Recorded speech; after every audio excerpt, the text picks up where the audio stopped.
જય માતાજી। આપ સર્વોને હેતપૂર્વક જય માતાજી। જય શ્રી કૃષ્ણ। જય શ્રી સ્વામિનારાયણ। માતા દુર્ગાજીની નવમી શક્તિનું નામ સિદ્ધિદાત્રી છે। આ બધા પ્રકારની સિદ્ધિઓને આપનારી છે।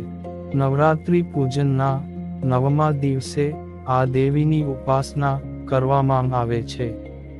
આ દિવસે શાસ્ત્રીય વિધિ વિધાન અને પૂરી નિષ્ઠાની સાથે સાધના કરવાવાળા સાધકને બધી સિદ્ધિઓની પ્રાપ્તિ થઈ જાય છે।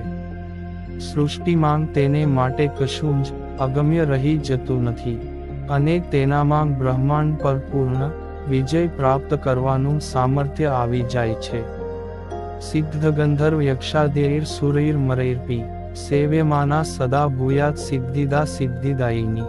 માર્કંડેય પુરાણના મુજબ અળીમાં મહિમા ગરિમા લધિમા પ્રાપ્તિ પ્રાકામ્ય ઈશિત્વ અને વશિત્વ આ 8 સિદ્ધિઓ હોય છે।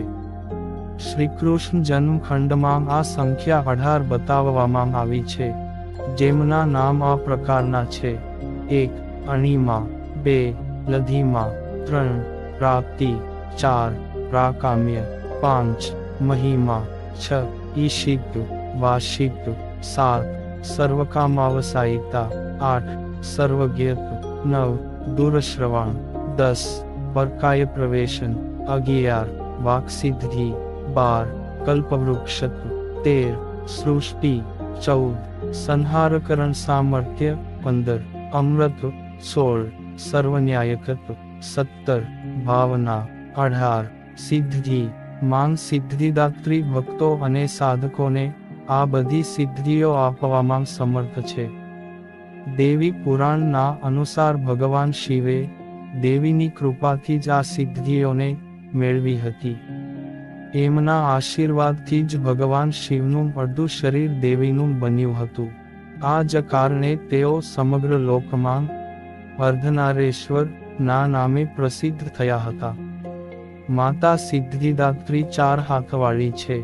તેમનું વાહન સિંહ છે। તે કમળના ફૂલ પર બિરાજમાન છે। તેમના ડાબા બાજુના નીચેના હાથમાં કમળનું ફૂલ છે।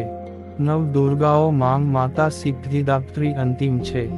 અન્ય 8 દુર્ગાઓની પૂજા ઉપાસના શાસ્ત્રીય વિધિ વિધાનના મુજબ કરતા ભક્ત દુર્ગા પૂજાના 9મે દિવસે આ દેવીની ઉપાસના કરે છે।